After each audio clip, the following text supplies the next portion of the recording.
God, I love that song. Imagine discovering you had the brain of a psychopath with the potential to be a serial killer. Well, neuroscientist Professor James Fallon was analysing brain scans when he made the shocking realisation that he too was a born killer.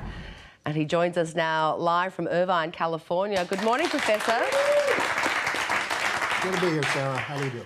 Good, thank you. Good. Now, we know that psychopathy isn't all that uncommon. It affects around 1 in 100 people, but do those people really have the potential to kill? Well, yeah, full-blown psychopath, it's about 1 to 1.5 in 100.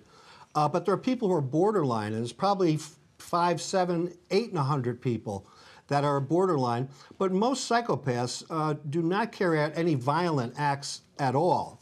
It's popular to see them, movies and in TV, et cetera, and to talk about it that way.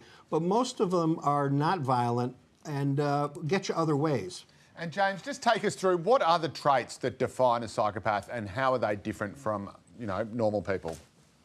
Sure. Well, there's 2 basic traits or factors, if you will.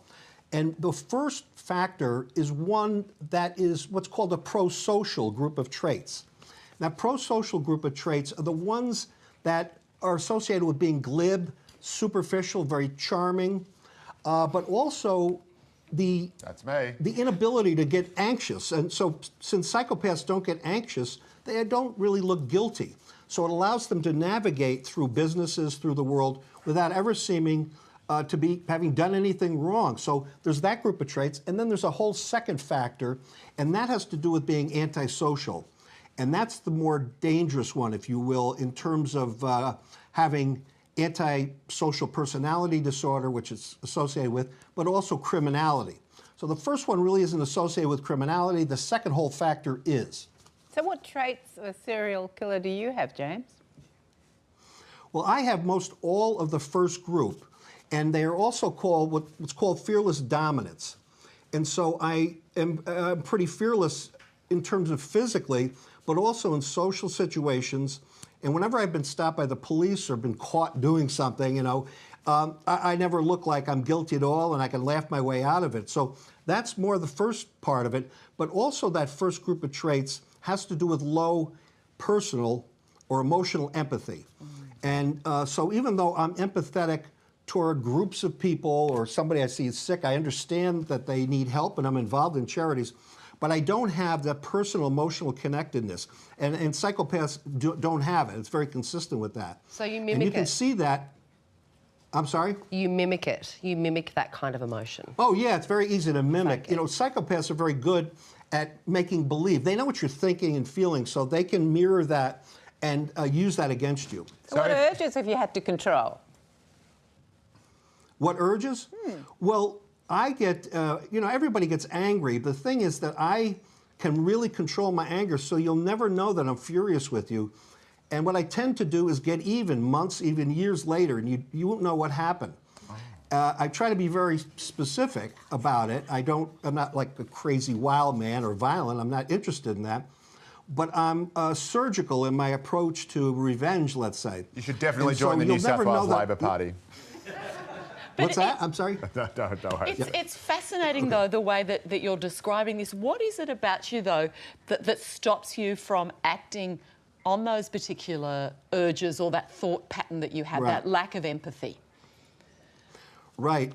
I've been analyzed by psychiatrists pretty extensively, and even some of the ones I grew up with that are now clinical psychologists, they said you always had these urges, but you always were in control. So I don't have the urge to do those things, be aggressive in terms of sexuality or violence. But I'm extremely competitive, and I'll try to dominate people naturally. And it's something I never really knew until I found this biological evidence. And from the biological evidence, I was really tested, and I had all sorts of analysis and talked to many people, and found out that I really had all these traits, and I wasn't really aware of them in the way that, a psychiatrist or other people would. And so I'm extremely manipulative all the time. but I'm not trying to get money or sex or, you know, anything out of you. But I just want, I always want to dominate and control people all the time, and it doesn't matter who they are. James, have you ever been in a situation where someone said, well, be careful of James, he's a psychopath? Well, you know, since I've sort of outed myself, and people know, and the people close to me know that I'm dangerous in some ways in terms of making people's lives miserable, but I'm not going to attack them physically or sexually, anything like that. I just have never done that. And so ultimately, people are not, they don't see me as being physically violent.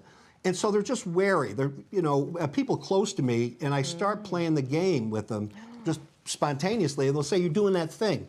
And they try to make light of it, and they'll just say, just be regular, just be normal, don't do that. And so I'm sorry, people have caught on to me, but if I go out to a bar, for example, I can immediately turn the charm on, and people love to talk to me in, you know, places, and they'll spend a lot of time, and I'll create a world, if you will, which I want to bring them into. And it's just even for 5 minutes or an hour of discussion and everything, to have them buy my world, and that's how I express it. Yeah, and it's a good thing I'm getting older, because I really can't do much anymore. You know, I'm like 67, so... What an extraordinary thing it. to know about yourself. Professor James Fallon, knowing that you have the qualities, the mind of a psychopath. Thank you very much for joining us. It's been fascinating talking to you this morning.